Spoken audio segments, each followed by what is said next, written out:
Not much of a bell. Alright folks, welcome back to the channel and to another Hickory Hacker course vlog. This week we're going back to the 1840s again and playing some feathery golf, and at a familiar location if you've been following the channel since day one. This is Woodstock Golf Course, the second oldest public course in Connecticut, opened in 1896. I played gutty golf here during the second course vlog that I ever filmed for the channel, and we'll get into the specifics of that in a bit. Here's what's in the clutch, sponsored by Hickory Lane Featherie. I am, of course, using the set of handcrafted long nose replica clubs made for me by Brad Carando. A couple omissions in this set, though, that I'll talk about in a little bit. Here's my 9-hole average. So we're playing 9 holes today at Woodstock. My 9-hole average is 52. Let's see how I can compare to that. And here is what we're looking at for a scorecard. 2,000 yards for 9 holes, 1,300 for 6. Number 1 is 170 yards. Everything here at Woodstock is fairly short and ideal for feathery golf. A couple longer holes that you'll see. I got a couple playing partners too that I'll introduce you to in a little bit. I mentioned a few omissions to my set. This was a practice round for me for the National Feathery Challenge, and you can only use 3 clubs in that event. So I'm using the 22-degree Hugh Philp spoon. I'm using the Forgan 30-degree baffing spoon, and then of course my Tom Morris long nose putter. So I don't have the iron with me today or the 13-degree play club. Pretty Spartan set, but it's plenty for feathery. And if you know, I'm putting together sets in the future, which I hope to, for people to try feathery out, that's pretty much going to be the setup. 3 clubs with those loft gaps. So, not too terrible of a start. You know, it's always rusty for me getting going. Here's number 2, 193 yards. So this is your first time playing gutty? First time playing gutty. This will be my first time hitting this. This is a BGI transitional club that I think you actually gave me this one. Awesome. Excited to see that. Yeah, me too. And what do you got for irons down there? Got BGI, I guess similar to mid-iron or mashy. I actually don't know what the loft is on it. Okay. It's a bore-through hosel on that one. Cool. Got a BGI kind of lofter club. BGI putter, more of a putting cleat. Nice. And then this Caledonia handmade niblick. Okay. 1912 model. So I'm only going to use that if I absolutely have to, because that's tiny. Yep. All right, cool. So here's Jacob using that BGI transitional, and a pretty good shot. My other playing partner today is Chris Berry, another familiar person to those of you who have been watching the channel for a while. We played Maynard Golf Course together. And one thing, after I get through these introductions here, I just want to kind of talk a little bit less during this round. This is kind of a sentimental round for me. This is the last round of golf that I filmed in Connecticut before moving to Long Island.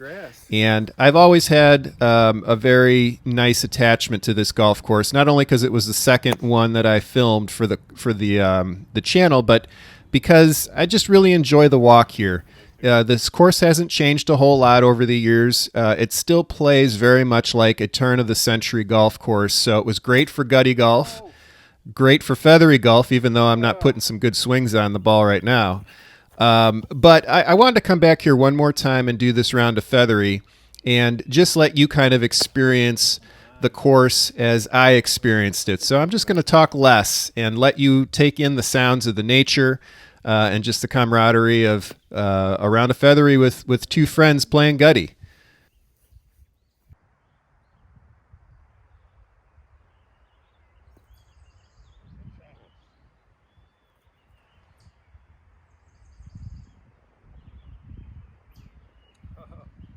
So that was a pretty rough second hole for me there. Ended up with a 9. Let's see if I can turn that around on number 3. 187 yards. Playing this one shorter than I did during the gutty round.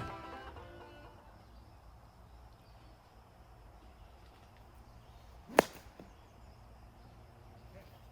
little better.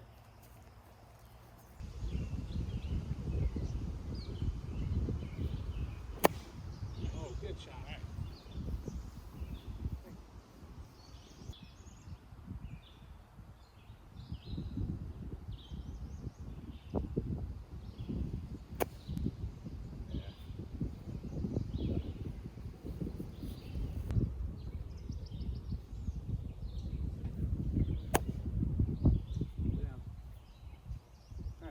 technique. Good job. The right technique. This is the weakest part of my feathery game, are these short approaches and chip shots. And I do have a new club to my feathery set that I'll be showing you later this year in future feathery rounds. It gives me a little bit more loft for those shots. That's definitely the toughest part of the feathery game for me right now. Okay, moving on to number 4 already. 262, right angle dog leg. This hole used to go straight ahead as a par 3. Of course, I'm not really keeping track of par here for a feathery round. It's just tallying up the strokes. Okay.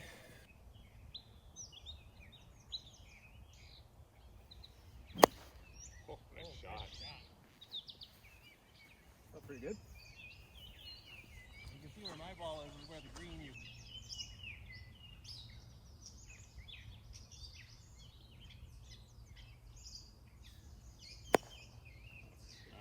One more.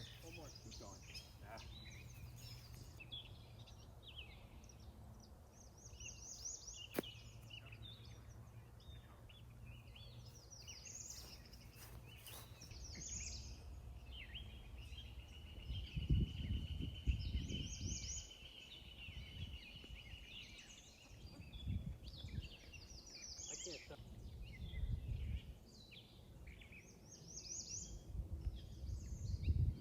Putting is usually my strong suit with hickory clubs, but I still haven't quite figured out the technique with the featheries yet. All right, number 5, 235. This hole's a little rough. The green used to be on the right side. It was a punch bowl. Nice. Chris was playing his first round of gutty here too and got a really nice drive there.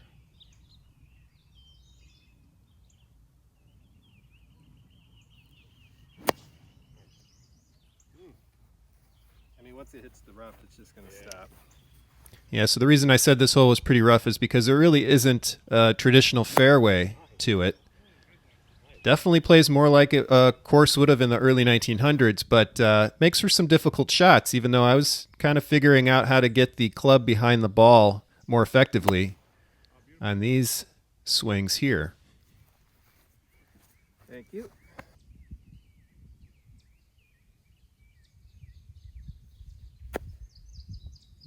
It definitely helps to have some fairway, though, with the feathery, so you get some rollout. Though I guess this is a fairly authentic idea of what it would have been like to play back at the in the 1850s, 1840s. All right, number 6, 260 yards.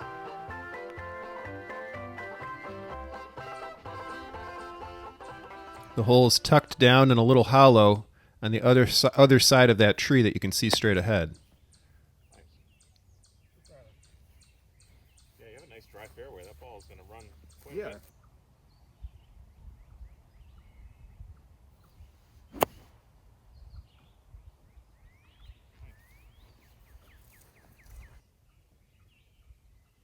And there's our first look at the green. Yeah, you dug it out pretty good. Yeah, I got it out of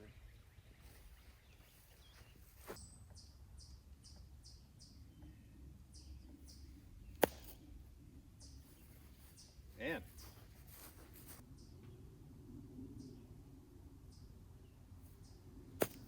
Yeah, if I can figure out that shot, I will be in much better shape.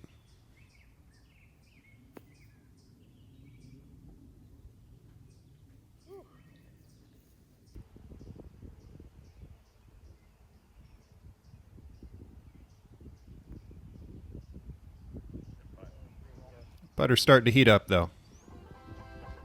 All right, number 7, 211 yards. This one starts in an elevated tee. Blind shot into the green, which is down below this hill up ahead. Oh, nice. A good one. And he caught the ball. Nice. Ooh, that's right at it.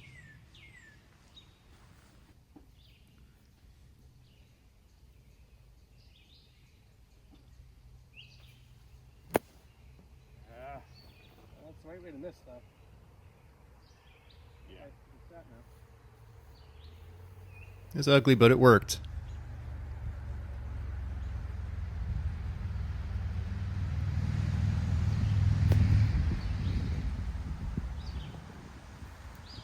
Whoa. It rolled out a lot more than I thought it would.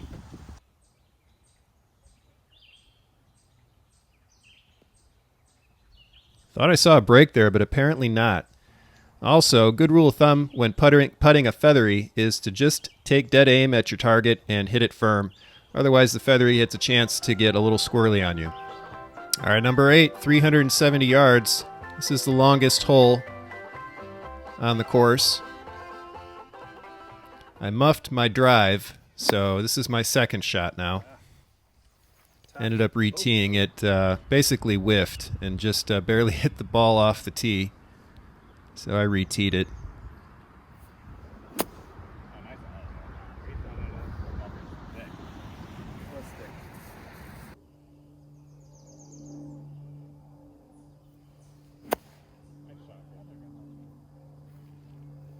Felt pretty good with the contact I got on both of those shots with the Forgan 30-degree baffing spoon.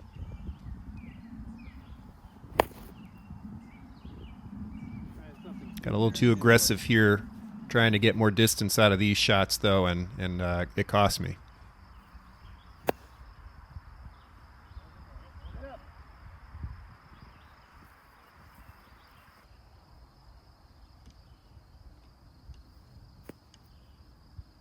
Oh.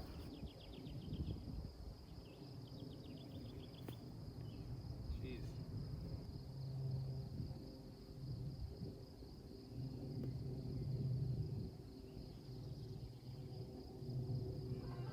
So a costly 11 there. All right, number 9, 201 yards.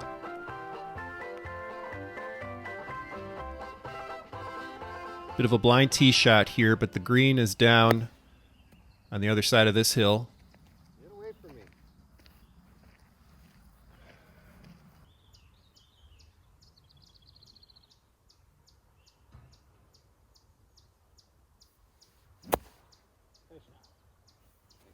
Yeah, the lump sum is just a little easier to swallow. Like it's a bigger.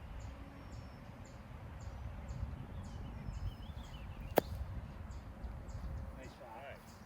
That was probably the shot of the round for me. I was very happy with that Ball around approach. My stance a little bit, and I got under it a little bit better.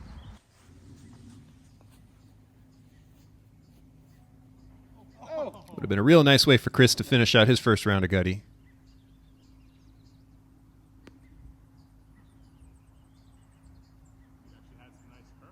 Yeah.